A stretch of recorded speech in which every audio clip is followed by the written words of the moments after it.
Hello बच्चों, आनंद competitive classes के GK current affairs session number 20 में आपका स्वागत है।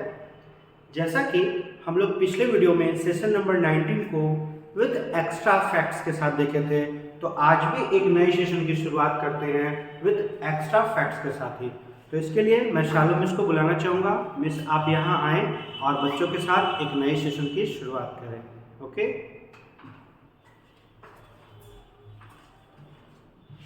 देखिएगा सेशन नंबर 20 स्टार्ट करते हैं हम लोग।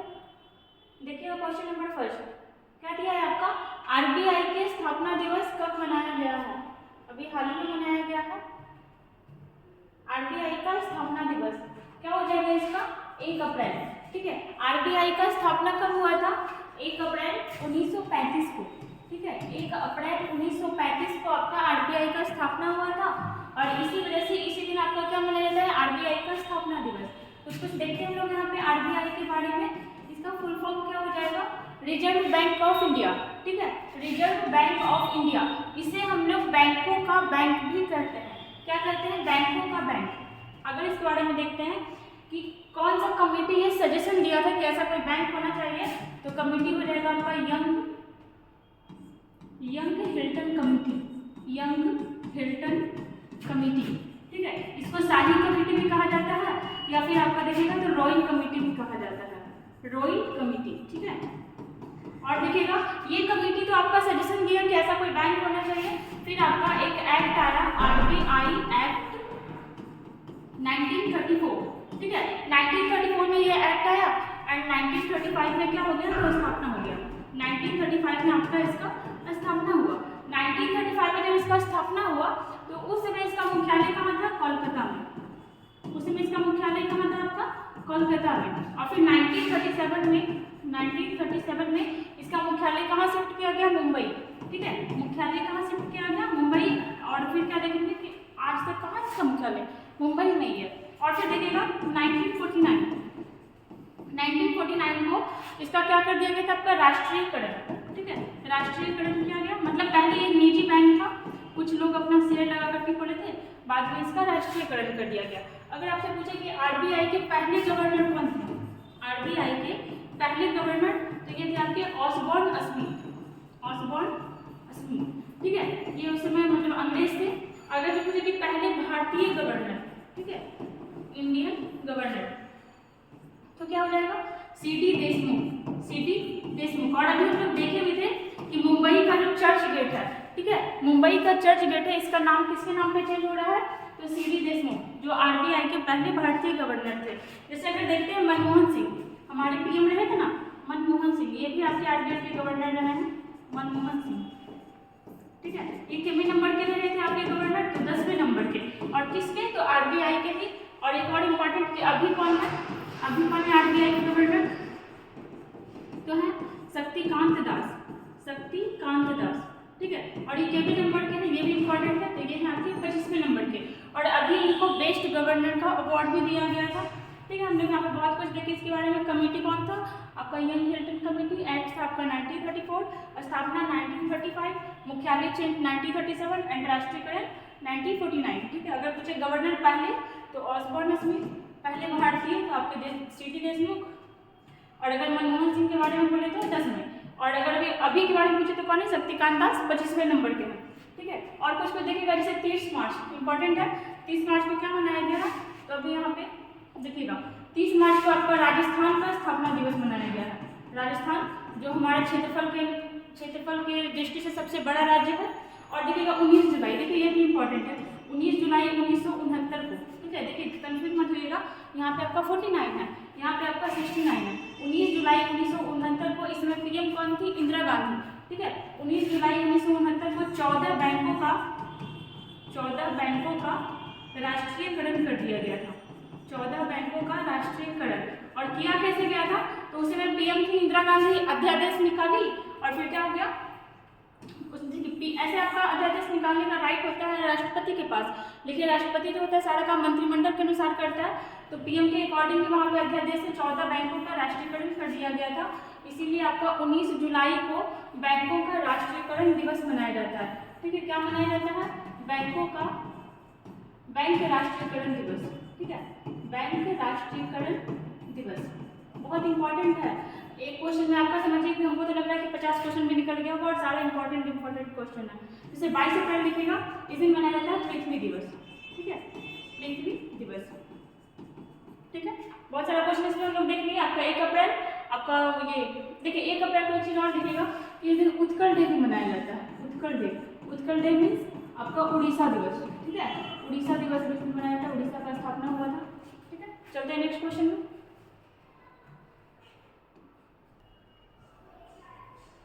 देखिए क्वेश्चन नंबर 2, स्टार्ट स्पोर्ट्स का ब्रांड एम्बेसडर के रूप में अभी किसे साइन किया गया है, किस चीज का है, तो ये है आपका स्टार्ट स्पोर्ट्स। देखिए स्टार्ट स्पोर्ट्स से याद आया, एक हम लोग देखे थे कि सचिन तेंदुलकर का एक मूर्ति लगाया जा रहा है, ठीक है, कहाँ लगाया जा रहा है, तो वानखेड़े स्टेडियम में। कहाँ, वानखेड़े स्टेडियम में, और वानखेड़े स्टेडियम कहाँ है आपका, मुंबई में, ठीक है। हम लोग देखे थे 2-3 दिन पहले। चलिए अब आइए यहाँ पे, स्टार्ट स्पोर्ट्स का ब्रांड एम्बेसडर किसको बनाया गया है, तो यहाँ पे देखिएगा इसका आंसर हो जाएगा option number B, Ranveer Singh, ठीक है। किसको बनाया गया है, रणवीर सिंह। अभी हम लोग रणवीर सिंह के बारे में देखे थे कि इनको मोस्ट वैल्यूएबल सेलिब्रिटी का भी अवार्ड मिला है, ठीक है, मतलब काउंटडाउन में यही आए हैं मोस्ट वैल्यूएबल सेलिब्रिटी। और किसको पीछे छोड़ दिए हैं, तो विराट कोहली को, ठीक है, अपने चिकू भाई साहब को मोस्ट वैल्यूएबल सेलिब्रिटी, ठीक है।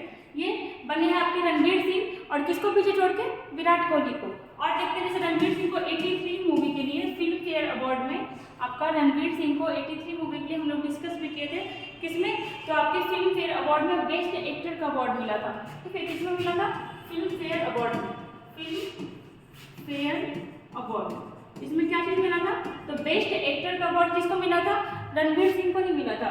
और ये 83 मूवी जो था किस पे बेस्ड था, तो 1983 में जो भारत पहली बार वर्ल्ड कप जीता था, और किसके कप्तानी में जीता था, मतलब उसमें कैप्टन कौन थे, तो कपिल देव, ठीक है, कपिल देव।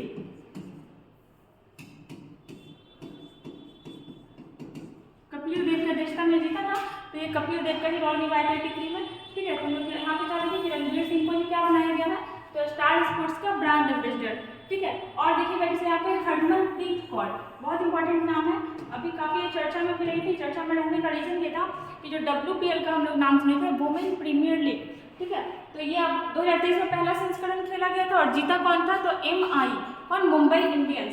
और मुंबई इंडियंस की कैप्टन कौन थी, तो यही थी आपकी हरमनप्रीत कौर, ठीक है, मुंबई इंडियंस की कैप्टन कौन थी, हरमनप्रीत कौर। और देखिएगा ये जो आपकी हरमनप्रीत कौर है, इनको प्यूमा इंडिया का भी ब्रांड एम्बेसडर बनाया गया है, इसका प्यूमा इंडिया, ठीक है, इसको प्यूमा का भी ब्रांड एम्बेसडर बनाया गया है। और देखिएगा जैसे आपको मैथिली ठाकुर हमारे बिहार की है, लोक गायिका है, इनको क्या बनाया गया है, तो इनका बिहार का, जैसे देखिएगा बिहार खादी ग्रामोद्योग, बिहार खादी ग्रामोद्योग का इनको बनाया गया है ब्रांड एम्बेसडर। और देखिएगा यहाँ पे पंकज त्रिपाठी, इनको तो जानते ही होंगे, पंकज त्रिपाठी, इनको क्या बनाया गया, तो चुनाव आयोग जो है इनको अपना नेशनल आइकन बनाया है, ठीक है, चुनाव आयोग द्वारा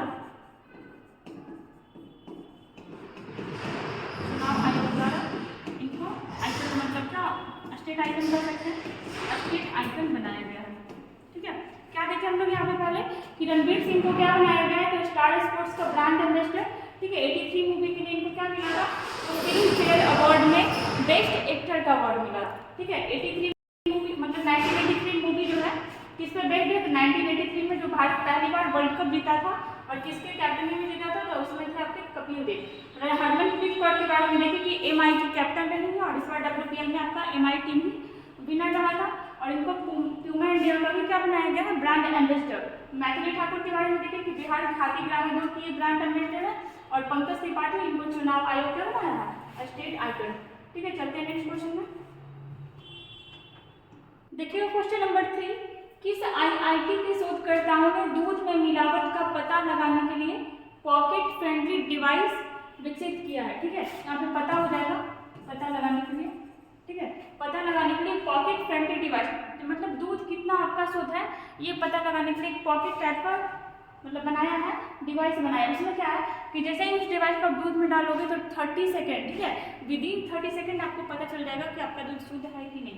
ऐसे एक और चीज होता था जैसे हम लोग दूध का शुद्धता पता लगाते थे, किससे, तो हो जाएगा आपका लैक्टोमीटर, ठीक है। भड़भड़ के एग्जाम में इसे क्वेश्चन आता है, लैक्टोमीटर, ठीक है। इससे क्या पता लगाया जाता है कि दूध का शुद्धता।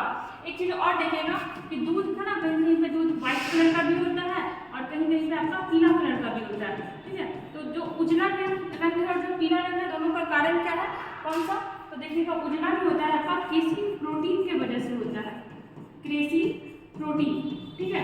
और अगर आपसे पूछता है कि पीला किसके वजह से होता है, तो केरोटीन प्रोटीन के वजह से।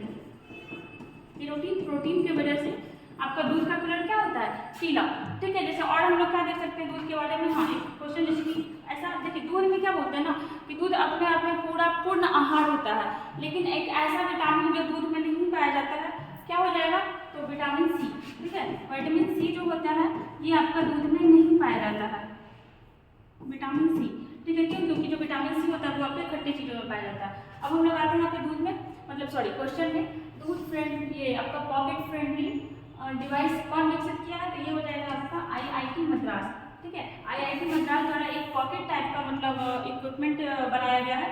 जैसे ही उसको दूध में डालिएगा 30 सेकंड के अंदर पता चल जाएगा कि वो शुद्ध है या नहीं। और जैसे देखते हैं मद्रास के बारे में एक आया था, ये क्या बनाया ना, ये घुटना बनाया, ठीक है, आर्टिफिशियल घुटना। इसका नाम क्या दिया गया है, ये एक बार किसी एग्जाम में पूछा भी था कि IIT मद्रास के द्वारा जो आर्टिफिशियल घुटना बनाया गया है, आर्टिफिशियल घुटना, इसका नाम क्या था, तो इसका नाम था आपका कदम। देखिए जरूरी नहीं है क्वेश्चन दोबारा अगर पूछेगा तो ऐसे ही पूछ लेगा, ये भी पूछ सकता है कि किस IIT द्वारा आर्टिफिशियल घुटना बनाया गया है, क्या हो जाएगा, IIT मद्रास, ठीक है। देखिए एक चीज देखिएगा कि भारत में पहली बार कौन सा IIT स्थापित किया गया था, तो 1951 में, ठीक है, IIT खड़गपुर। अगर पहला IIT पूछे कौन सा था, तो था आपका IIT खड़गपुर। और अभी टोटल कितने IIT है भारत में, तो 23 IIT है, ठीक है। और देखिएगा जैसे कल परसों हम लोग देखिए IIT कानपुर, ये क्या बनाया है, ये आपका कृत्रिम हृदय बनाया है। क्या बनाया है, कृत्रिम हृदय, ठीक है, आर्टिफिशियल हार्ट, ठीक है। आर्टिफिशियल हार्ट कौन बनाया, कंफ्यूज नहीं होना है, हार्ट कौन बनाया है, कानपुर बनाया है।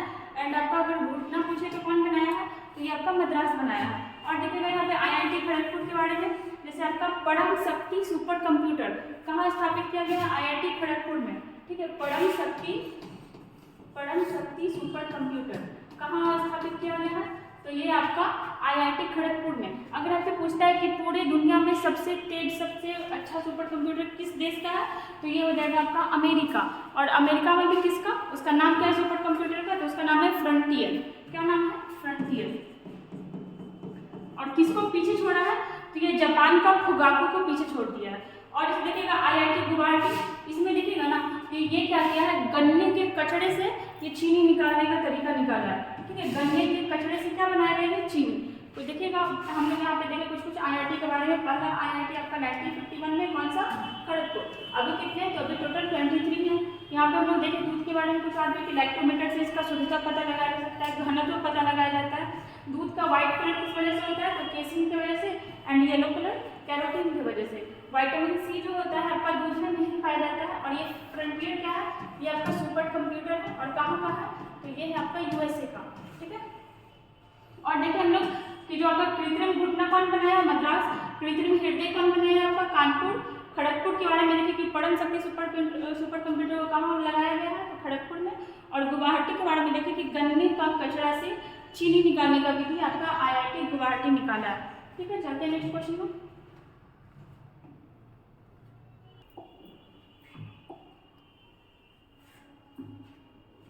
देखिए क्वेश्चन नंबर 4, हाल ही में आर्टम कैपिटल, इसको ध्यान दीजिएगा, आर्टम कैपिटल द्वारा जारी पासपोर्ट इंडेक्स 2023 में शीर्ष पर कौन देश रहा है। ये इंपॉर्टेंट इसलिए क्योंकि देखिए एक होता है आपका हेनले पासपोर्ट, ठीक है। हेनले पासपोर्ट जो है हर आपका 3 महीने पर निकलते रहता है। एक होता है आपका हेनले पासपोर्ट, कंफ्यूज मत होइएगा, हेनले पासपोर्ट, ये भी अपना इंडेक्स निकालता है। और यहाँ पे हम लोग क्या देखिए आपका आर्टम, क्या है, आर्टम, हाँ, आर्टम कैपिटल भी अपना इंडेक्स निकाला है। इसके अकॉर्डिंग पासपोर्ट इंडेक्स में सबसे फर्स्ट नंबर पे कौन है, तो ये है आपका UAE, ठीक है, संयुक्त अरब अमीरात। और अगर हेनले पासपोर्ट से कंपेयर करें, ये इसके अकॉर्डिंग फर्स्ट नंबर पे कौन है, तो इसके अकॉर्डिंग आपका फर्स्ट नंबर पे है जापान, ठीक है, जापान। हम लोग देखे भी इसके बारे में कुछ दिन पहले ही देखे थे।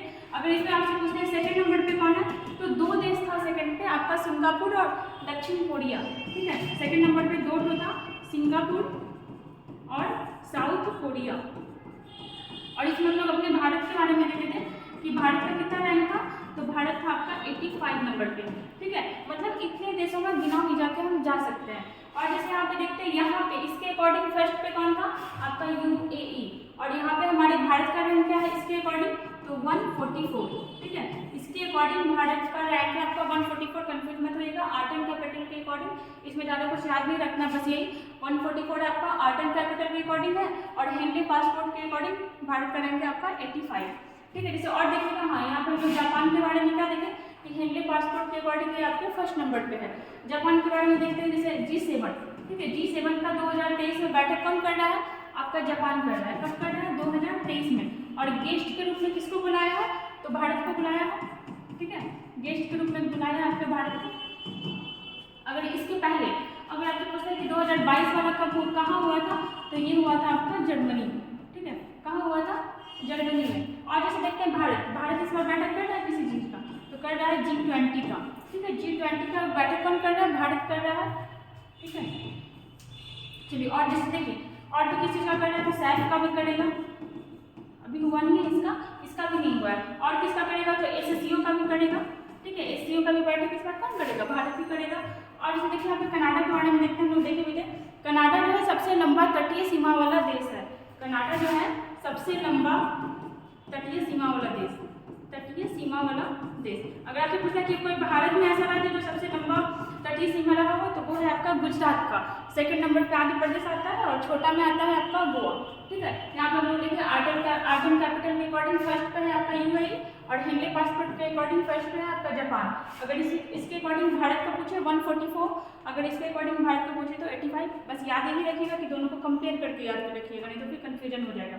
जैसे अगर यहाँ पे कुछ और इंडेक्स देखते हैं, तो भारत जो है आपका देखिएगा यहाँ पे, अगर आपसे पूछना है कि प्रेस, ठीक है। अगर प्रेस के बारे में पूछता है कि प्रेस इंडेक्स में भारत का स्थान कहाँ है, तो ये है आपका 150, जो सबसे खराब प्रदर्शन रहा था।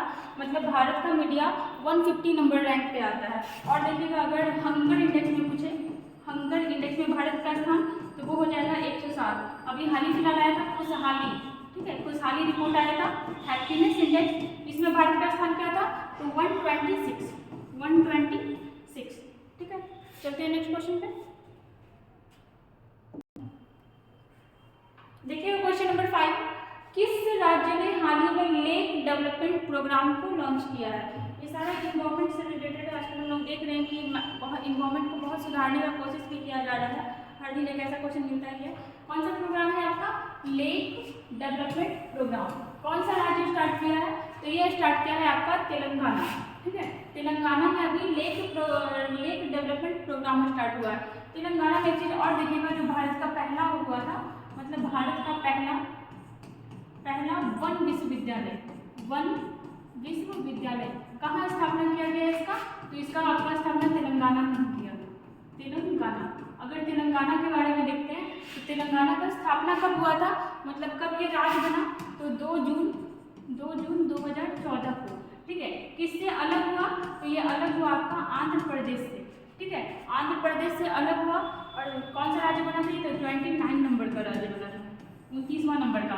अगर आपसे पूछे कि तेलंगाना का राष्ट्रीय कैपिटल कहाँ है, तो ये हो जाएगा आपका हैदराबाद, ठीक है, हैदराबाद। और अगर आपसे पूछे कि आंध्र प्रदेश का कैपिटल कहाँ है, तो ये अभी चेंज हुआ है, क्या बन गया है, विशाखापट्टनम। और देखिएगा जैसे अगर आपसे पूछता है कि नवीनतम हाई कोर्ट, ठीक है, नवीनतम हाई कोर्ट कितने हैं भारत में, देखिए 25वां हाई कोर्ट अभी बना है हाल ही फिलहाल। और कौन सा बना है, तो ये बना है आपका अमरावती हाई कोर्ट जो है आपका 25वें नंबर का बना है, या फिर आप इसको नवीनतम भी कह सकते हो।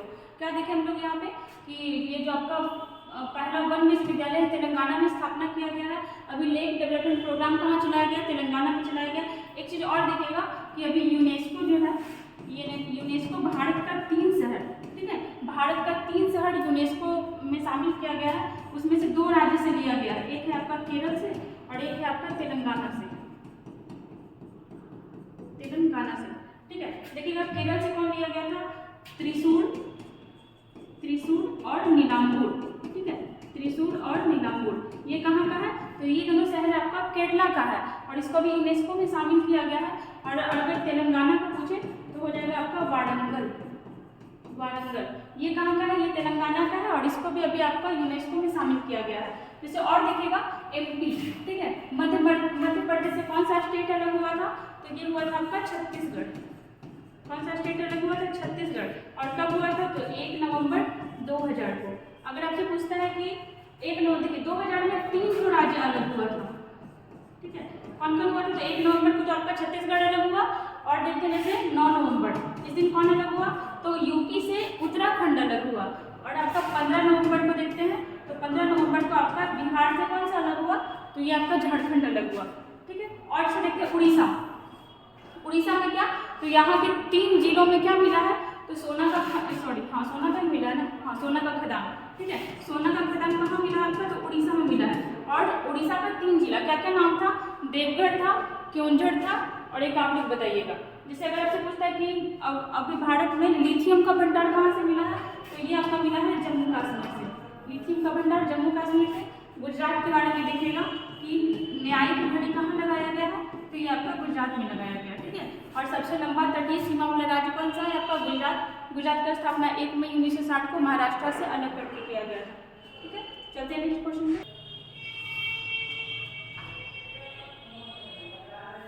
देखिए क्वेश्चन नंबर 6, अभी हाल ही में किस राज्य की चाय को यूरोपीय जीआई टैग दिया गया है? देखिए हम जिक्र भी किए थे कल वाले वीडियो में कि एक पहले तो जीआई टैग भारत में तो दिया ही जाता है। दिया क्यों जाता है? ताकि उस चीज़ के बारे में ज़्यादा से ज़्यादा वो हाईलाइट हो सके, ठीक है, मतलब देश में हो सके, विदेश में हो सके, वर्ल्ड लेवल पे हो सके। यहाँ पे बात किया गया है यूरोपियन यूनियन का, मतलब भारत का एक चाय है जिसको यूरोपियन यूनियन द्वारा क्या दिया गया है?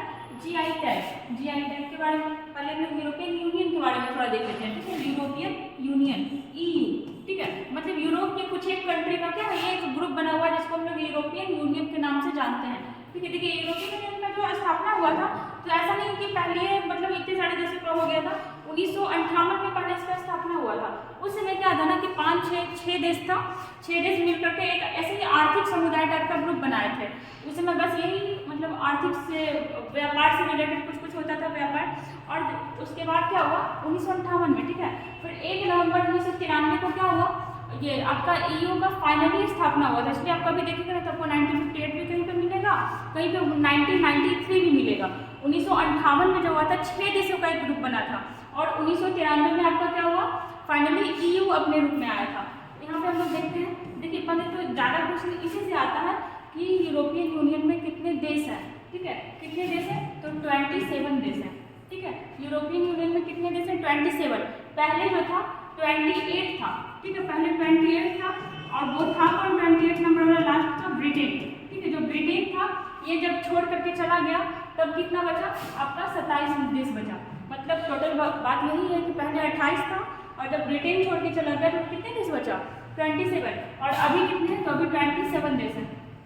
अगर आपसे पूछता है कि लास्ट में कौन ऐसा देश आया था, मतलब कौन सा देश जुड़ा था, तो ये था आपका क्रोएशिया, ठीक है, क्रोएशिया जुड़ा था। और ये कब जुड़ा था?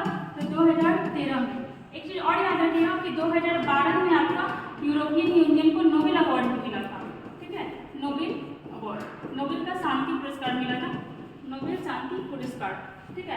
क्या हम लोग देखें यहाँ पे कि यूरोपियन यूनियन में कितना देश है? 27। पहले कितना था? 28। छोड़ा कौन? ब्रिटेन छोड़ा। और जब ब्रिटेन छोड़ा गया था तो इसका नाम दिया गया था ब्रेक्जिट, ठीक है। और देखिएगा क्रोएशिया, ये नवीनतम देश 2013 में क्रोएशिया से एक चीज़ और भी आप याद रखिएगा कि इसका मीन्स यूरोपियन यूनियन का जो आधिकारिक मुद्रा है, करेंसी है, ये क्या है? तो ये है आपका यूरो, ठीक है, यूरो। और यूरो को अपनाने वाला 20वां देश कौन सा बना है? यूरो को अपनाने वाला 20वां देश, तो ये आपका बना है क्रोएशिया, ठीक है। यूरो को अपनाने वाला 20वां देश कौन बना है? क्रोएशिया। इसका मतलब ये है कि यूरोपियन यूनियन में आपके देश टोटल कितने हैं? 27, लेकिन सारे के सारे यूरो को नहीं अपनाए हुए हैं। यूरो को कितना देश अपनाया हुआ है? 20। और नवीनतम कौन है आपका? तो ये आपका क्रोएशिया है, ठीक है। और जैसे हम लोग देखते हैं तो यूरोपियन यूनियन जो है भारत के एक चाय को जीआई टैग दिया है। और वो चाय है कहाँ का? तो ये है आपका हिमाचल प्रदेश का। और इस चाय का नाम क्या है? तो ये है आपका कांगड़ा चाय, कांगड़ा चाय, ठीक है। इसको देखिए भारत सरकार ने इसको जीआई टैग दिया हुआ था और अब इसको यूरोपियन यूनियन के द्वारा भी जीआई टैग दिया गया है। जैसे हम लोग जीआई टैग के बारे में थोड़ा देख लेते हैं कि इसका फुल फॉर्म क्या होता है। तो जियोग्राफिकल इंडिकेशन, कल हम लोग इसके बारे में बहुत डिटेल से देखे थे। जियोग्राफिकल इंडिकेशन इसका फुल फॉर्म हो गया जियोग्राफिकल इंडिकेशन टैग। किस लिए दिया जाता है? ताकि उस चीज की वजह से वो जगह वो एरिया क्या हो सके, फेमस हो सके और उस चीज का व्यापार ज़्यादा से ज़्यादा हो सके। कब आया था? तो 1999 में इसका एक एक्ट पारित हुआ था और 2003 में ये लागू हो गया था। ठीक है, 2003 में लागू हुआ था। और पहला जीआई टैग किसको दिया गया था? तो 2004-5 में दिया गया था दार्जिलिंग की चाय को, दार्जिलिंग की चाय को। ठीक है, और जैसे देखिएगा यहाँ पे क्या देखें हम लोग, जैसे देखिएगा वेस्ट बंगाल के बारे में, यहाँ की अभी यहाँ के गवर्नर कौन है? देखिएगा एक चीज़ याद रखिएगा कि फिलहाल जो वेस्ट बंगाल के गवर्नर थे कौन, वही अभी हमारे उपराष्ट्रपति बने हुए हैं। और अभी हमारे उपराष्ट्रपति कौन है बताइएगा कमेंट करके। फिलहाल यहाँ पे देखते हैं वेस्ट बंगाल के सीएम कौन है, तो ये है आपकी ममता बनर्जी। ठीक है, और जो वेस्ट बंगाल के जो गवर्नर थे वो अभी हमारे वाइस प्रेसिडेंट बन गए हैं। तो अभी यहाँ के गवर्नर कौन है? तो हो जाएंगे आपके सीवी आनंद बोस। ठीक है, सीवी आनंद बोस, चलिए बता ही देते हैं आपका प्रेसिडेंट भी। ये हो जाएगा आपके जगदीप धनखड़। ठीक है, जगदीप धनखड़ जो इनके पहले थे वो हमारे उपराष्ट्रपति बन गए। जैसे देखिएगा असम के बारे में, असम का एक गमोचा मीन्स हो गया यहाँ पे गमछा। ठीक है, असम का गमोचा को भी क्या दिया गया है? जीआई टैग दिया गया है। ठीक है, हिमाचल प्रदेश का हम लोग देखिए कांगड़ा चाय को, और एक चीज और देखिएगा चंबा चप्पल, इसको भी आपका जीआई टैग दिया गया है। और देखिएगा एक चीज जीआई टैग से रिलेटेड कि जीआई टैग जो है आपका 10 साल के लिए दिया जाता है। ठीक है, कितने साल के लिए? 10 साल के लिए। 10 साल के बाद इसको फिर से रिन्यू करवाना होता है। और एक होता है आपका पेटेंट। ठीक है, एक होता है आपका पेटेंट पे क्या होता है कि अगर किसी चीज़ का आविष्कार हम किए, किसी चीज़ को हम बनाए, तो मेरा अधिकार है कि उसको उस चीज़ को हम ही बनाते रहें, लेकिन मैक्सिमम कब तक? 20 वर्ष तक। ठीक है, चलते हैं नेक्स्ट क्वेश्चन पर।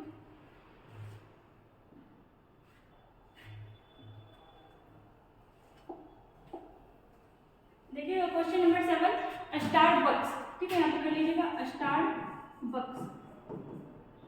स्टारबक्स के नए सीईओ कौन बने हैं? तो इसका हो जाएगा आपका answer option number A, Laxman Narasimhan. ठीक है, ये क्या बने हैं? तो ये भी स्टारबक्स के नए सीईओ बने हैं। यहाँ पे और भी दिखेगा जैसे नील मोहन। ठीक है, कौन है? तो ये आपके भारतीय मूल के हैं। और किस चीज़ के ये सीईओ है? तो यूट्यूब के। ठीक है, यूट्यूब के सीईओ कौन है? आपके नील मोहन। और ये कौन है? तो ये भारतीय मूल के हैं। जैसे हम लोग कल की वीडियो में क्या देखे थे, एक था आपका हमजा यूसुफ। ठीक है, कौन था? हमजा यूसुफ। ये कौन है? तो ये आपके पाकिस्तान मूल के हैं। ठीक है, मतलब पाकिस्तानी मूल के, जैसे भारतीय मूल का होता है वैसे पाकिस्तानी मूल के। और ये कौन बने, क्या बने हैं? तो ये आपके स्कॉटलैंड के एक मंत्री पद पे इनका नियुक्ति हुआ। ठीक है, चलिए देखिएगा यहाँ पे। और नील मोहन, इनको यूट्यूब का सीईओ बनाया गया। और भारतीय मूल के सत्या नाडेला के बारे में देखिएगा, माइक्रोसॉफ्ट। ठीक है, माइक्रोसॉफ्ट के सीईओ कौन बने हैं? सत्या नाडेला। सुंदर पिचाई का देखिएगा गूगल। ठीक है, गूगल तथा अल्फाबेट, एक अल्फाबेट भी कंपनी है, अल्फाबेट की भी सीईओ कौन है? तो ये है आपके सुंदर पिचाई। शांतनु नारायण के बारे में देखिएगा, तो एडोब स्किन होता है ना, एडोब स्किन का सीईओ कौन है? तो ये है आपके शांतनु नारायण। और देखिएगा आगे, जैसे इंपॉर्टेंट नाम है आपका संसद टीवी। ठीक है, इसके सीईओ कौन है? तो ये है आपके उत्पल कुमार सिंह। अब देखिए इंपॉर्टेंट है, क्यों? क्योंकि इससे पहले क्या था ना कि राज्यसभा और लोकसभा। ठीक है, संसद में आपका होता है ना राज्यसभा, लोकसभा, राष्ट्रपति। तो संसद, राज्यसभा और लोकसभा अलग अलग चैनल होता था, लेकिन कुछ दिन पहले इसको मर्ज कर दिया गया और क्या बना दिया गया? संसद टीवी। अगर आप देखिए एक क्वेश्चन यहाँ पे और भी निकलेगा, अगर आपसे पूछता है कि संसद टीवी के पहले सीईओ कौन थे। ठीक है, अगर पूछता है कि पहले सीईओ कौन थे, तो कौन हो जाएगा? रवि कपूर। ठीक है, ये आपके पहले सीईओ। देखिए जो पहला होता है वो क्या होता है? आगे जाकर के स्टैटिक बन जाता है। अगर आपसे पूछता है कि संसद टीवी का पहला सीईओ कौन था, तो रवि कपूर। और अगर पूछता अभी, मतलब अभी करंट में कौन है, तो ये है आपके उत्पल कुमार सिंह। यहाँ पे हम लोग देखें कि स्टारबक्स का सीईओ कौन है? लक्ष्मण नरसिम्हन। और नील मोहन कहाँ के बने? तो ये आपके यूट्यूब के हैं। जैसे फेसबुक का देख लीजिएगा, फेसबुक का कौन है? फेसबुक। ठीक है, इसके यहाँ पे मार्क जुकरबर्ग। Mark Zuckerberg. यहाँ पे देख लीजिएगा, वहाँ पे क्लियर नहीं दिख रहा है, रवि कपूर। ये किस चीज़ के सीईओ है? तो ये आपके संसद टीवी के पहले सीईओ, संसद टीवी के फर्स्ट सीईओ। और अभी कौन है? तो अभी है आपके उत्पल कुमार सिंह। ठीक है, ठीक है, चलते हैं हम लोग नेक्स्ट क्वेश्चन में।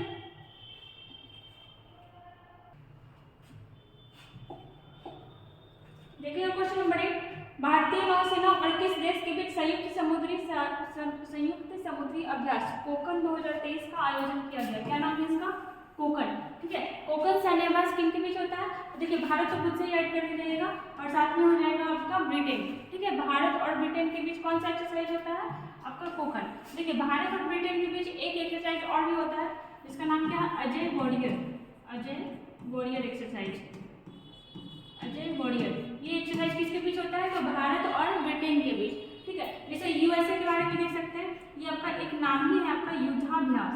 ठीक है, युद्धाभ्यास, इस एक्सरसाइज का नाम है युद्धाभ्यास। ये किसके साथ होता है? तो भारत और यूएसए के बीच। ठीक है, जैसे मलेशिया और भारत के बीच कौन सा होता है? तो ये होता है आपका उदार शक्ति। और देखिएगा मालदीव के साथ क्या होता है? तो ये होता है आपका एक्वेरियन एक्सरसाइज। देखिए एक्सरसाइज क्यों होता है? ताकि दोनों देश के मतलब सेना, नौसेना, वायुसेना जिसके साथ भी एक्सरसाइज हो रहा है वो मिले, एक दूसरे को देखे कि किस तरह से अगर ऐसा सिचुएशन क्रिएट होता है कभी, तो किस तरह से हम लोग को आगे बढ़ना है, करना है। इसी के लिए होता है। अब सेना ही है तो वो एक्सरसाइज नहीं करते रहेगा, वो आपका ट्रेनिंग में नहीं रहेगा, तो फिर कैसे काम करेगा आगे? ये सब की वजह से होते भी रहते हैं एक्सरसाइज। ब्रिटेन के बारे में देखा अजय वॉरियर, यूएसए का देखा युद्धाभ्यास, मलेशिया आपका उदार शक्ति, मालदीव आपका देखिए एक्वेरियन। और जैसे कुछ देखिएगा, एक है आपका मित्र शक्ति। ठीक है, मित्र शक्ति होता है आपका, देखिए इंडिया सब में ऐड करते रहेगा कुछ, आप लोग दूसरा नाम हम लिख रहे हैं श्रीलंका। ठीक है, भारत और श्रीलंका, जैसे मैत्री। ठीक है, मैत्री ये किसके साथ होता है? तो भारत और थाईलैंड के बीच, भारत और थाईलैंड। अगर देखते हैं क्वाड, ठीक है, क्वाड नहीं मालाबार। ठीक है, जैसे कि देखते हैं मालाबार एक्सरसाइज, ये किसके बीच होता है? तो ये आपका क्वाड कंट्री के बीच होता है। क्वाड कंट्री में कौन कौन आता है? तो ये आता है आपका जापान, देखिएगा यहाँ पे जापान, इंडिया, ऑस्ट्रेलिया और आपका यूएसए। ठीक है, 4 देश आता है आपका, Japan, India, Australia and USA. इन चारों के बीच कौन सा एक्सरसाइज होता है? मालाबार एक्सरसाइज। जैसे और देखिएगा मित्र शक्ति हो गया श्रीलंका के साथ, मैत्री हो गया आपका थाईलैंड के साथ। जैसे और भी देखिएगा विंग बैग्स, ये किसके साथ होता है? तो ये होता है आपका वियतनाम के साथ। ठीक है, विंग बैग्स हो गया आपका वियतनाम के साथ, मित्र शक्ति श्रीलंका, मैत्री थाईलैंड, मालाबार हो गया आपका ये क्वाड कंट्री के साथ। ठीक है, चलते हैं नेक्स्ट क्वेश्चन पे। देखिए क्वेश्चन नंबर 9, हाल ही में केंद्रीय गृह मंत्री अमित शाह ने कहां पर वैदिक हेरिटेज पोर्टल का उद्घाटन किया है? कौन किया है? तो ये आपके गृह मंत्री। ठीक है, क्वेश्चन ये से निकला कि हमारे गृह मंत्री कौन है? अमित शाह को एक और भी मंत्रालय मिला है, और ये इम्पोर्टेंट इसलिए है कि इस मंत्रालय को भी इसी बार बनाया गया है। ठीक है, सहकारिता मंत्रालय। ठीक है, अभी ये सहकारिता मंत्री भी है, सहकारिता मंत्री अभी भी बोल सकते हैं और पहला भी बोल सकते हैं कि पहला सहकारिता मंत्री कौन है? अमित शाह, और अभी भी यही है। तो कहाँ पर किया इस चीज़ का उद्घाटन? तो ये हो जाएगा आपका नई दिल्ली। ठीक है, नई दिल्ली में आपका वैदिक हेरिटेज पोर्टल का उद्घाटन किया गया है। देखिएगा वैदिक से एक चीज याद आया, एक देखिए एक आपका वैदिक घड़ी लगाया गया है। ठीक है, वैदिक घड़ी, और एक आपका लगाया गया है न्यायिक घड़ी। दोनों दो चीजें। ठीक है, दोनों कहाँ लगाया गया? तो वैदिक घड़ी जो है आपका उज्जैन में लगाया गया है, उज्जैन। ठीक है, और अगर आपसे पूछता है न्यायिक घड़ी, तो ये आपका लगाया गया कहाँ? गुजरात में। ठीक है, और देखिएगा यहाँ पे जैसे गुजरात। ठीक है, दोनों यहाँ पे ऑप्शन में लिखा, गुजरात में क्या लगाया गया है? न्यायिक घड़ी, और उज्जैन में लगाया गया है आपका वैदिक घड़ी। भोपाल में क्या हुआ है? तो 7वां धम्म सम्मेलन, इसका आयोजन कहाँ किया गया था? तो ये भोपाल में किया गया था। ठीक है, भोपाल कहाँ का कैपिटल है? ये आपका एमपी का कैपिटल है, मध्य प्रदेश का। और मध्य प्रदेश में ही आपका क्या हुआ था? तो 5वां खेलो इंडिया यूथ गेम्स कहाँ हुआ था? आपका मध्य प्रदेश में। और मध्य प्रदेश का रैंक क्या रहा था? तो 3rd नंबर पे रहा था। नई दिल्ली को भारत की राजधानी कब बनाया गया? घोषणा हुआ 1911 में और बनाया गया आपका 1912 में। ठीक है, उज्जैन के बारे में देखिए, यहाँ पे आपका महाकाल कॉरिडोर का भी स्थापना किया गया था। गुजरात के बारे में 1 मई 1960 को इसका स्थापना हुआ था, 1 मई 1960। और कहाँ से अलग किया गया था? तो अगर ये आपका महाराष्ट्र है तो उत्तरी एरिया गुजरात बना दिया गया और निचली एरिया आपका क्या रह गया? महाराष्ट्र का गया। गुजरात के बारे में एक चीज और कि आपका सबसे लंबा तटीय सीमा वाला राज्य है। ठीक है, यही आपका देखिएगा क्या लगाया गया? न्यायिक घड़ी। ठीक है, चलते हैं नेक्स्ट क्वेश्चन पे।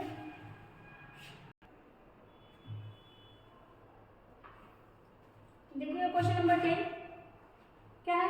हाल ही में चुनाव आयोग ने ट्रांसजेंडर समुदाय के लिए चुनाव आइकन के रूप में किसे चुना है? किस चीज के लिए चुनाव आइकन और किसके लिए? तो ट्रांसजेंडर के लिए। ठीक है, क्या हो जाएगा इसका? ऑप्शन नंबर बी, मजम्मा जुगाती। ठीक है, मजम्मा जुगाती को ट्रांसजेंडर के लिए चुनाव आइकन के रूप में चुना गया। ठीक है, चुनाव आइकन थोड़ा सा यहाँ पे देखते हैं चुनाव आयोग के बारे में। इसी को हम लोग निर्वाचन आयोग भी कहते हैं। ठीक है, चुनाव आयोग या निर्वाचन आयोग। इसका चर्चा किस अनुच्छेद में है? तो अनुच्छेद है आपका 324 से 329। ठीक है, 324 से 329 अनुच्छेद के बीच आपका चुनाव आयोग निर्वाचन आयोग का चर्चा किया गया। चुनाव आयोग का स्थापना कब हुआ था? तो हुआ था आपका 25 जनवरी 1950 को। ठीक है, अगर आपसे पूछता है कि चुनाव आयोग में कितने मेंबर होते हैं, तो एक मुख्य होता है और 2 अन्य होता है। ठीक है, एक मुख्य होता है, 2 अन्य होता है। अगर 2 अन्य में देखें तो एक है आपके अरुण गोयल, खैर इसमें क्या नहीं पूछेगा, इन दोनों का तो नहीं पूछेगा। और एक है आपके अनूप चंद्र पांडे। इंपॉर्टेंट है आपका ये फर्स्ट, मतलब जो मुख्य होता है। मुख्य कौन है? तो मुख्य है आपके राजीव कुमार। और केवे नंबर क्या है? तो ये है आपके 25वें नंबर के। ठीक है, 25वें नंबर के मुख्य निर्वाचन आयुक्त, क्या इनको बोला जाता है? तो ये है आपके मुख्य निर्वाचन आयुक्त। ठीक है, और इन दोनों को क्या बोला जाएगा? निर्वाचन आयुक्त। ठीक है, मुख्य निर्वाचन आयुक्त कौन है? तो ये आपके राजीव कुमार, केवे नंबर के, 25 नंबर के। अब अगर आपसे पूछता है कि इनका भी और इनका भी कार्यकाल कितने समय का होता है? तो देखिए इस तरह से होता है कि मान लीजिए उनका अपॉइंटमेंट किया गया, तो अगर उनका खुद का उम्र 65 साल हो गया हो, ठीक है, देखिए पहले लिख लेते हैं यहाँ पे 6 वर्ष या 65 साल। ठीक है, अगर उनका खुद का उम्र 65 साल हो गया हो, जैसे मान लीजिए उनका नियुक्ति हो गया, ठीक है, और अगर उनको 6 वर्ष तक काम करना है, अगर 6 वर्ष के पहले ही उनका उम्र 65 साल कंप्लीट हो जाता है तो उनको छोड़ना पड़ेगा। मान लीजिए नियुक्ति हुआ और 3 साल ही अभी उनका जॉब का हुआ है, लेकिन उसी बीच अगर वो 65 साल के हो गए तो उनको जॉब छोड़ना पड़ेगा। मीन्स या तो 6 साल उनका कार्यकाल होना चाहिए और 65 वर्ष से ज़्यादा उनका खुद का उम्र नहीं होना चाहिए। ठीक है, यहाँ पे हम लोग देखें कि मुख्य निर्वाचन आयुक्त कौन है? राजीव कुमार, और अन्य में है आपके अरुण गोयल और अनूप चंद्र पांडे। यहाँ पे हम लोग देखें कि ट्रांसजेंडर के लिए चुनाव आइकन किसको चुना गया है? तो मजम्मा जुगाती को। जैसे हम लोग देखें तो पद्मा लक्ष्मी, ठीक है, ये कौन है? तो केरल में ये पहली महिला वकील, महिला नहीं बोलेंगे, केरल की पहली महिला ट्रांसजेंडर वकील। ठीक है, केरल की पहली ट्रांसजेंडर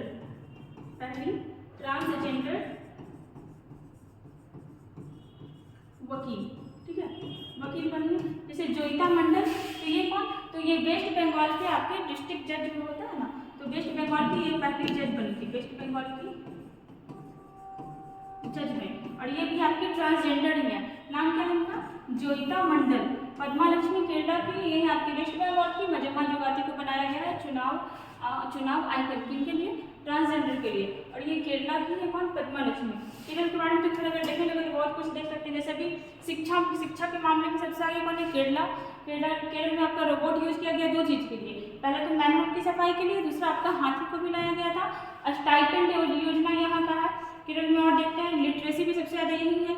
अगर लिंगानुपात का बात करते हैं तो वो भी भारत में कम है बट केरला में ज़्यादा है। और अगर पूछते हैं कि लिंगानुपात में सबसे पीछे कौन है, तो वो है आपका हरियाणा।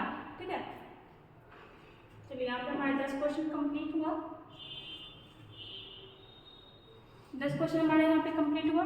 ठीक है, अगर वीडियो अच्छा लगता है तो लाइक करिए, सब्सक्राइब करिए, हमारे साथ बने रहिए और वीडियो को शेयर करिए, तभी तो और लोगों के पास जाएगा। ठीक है, थैंक यू।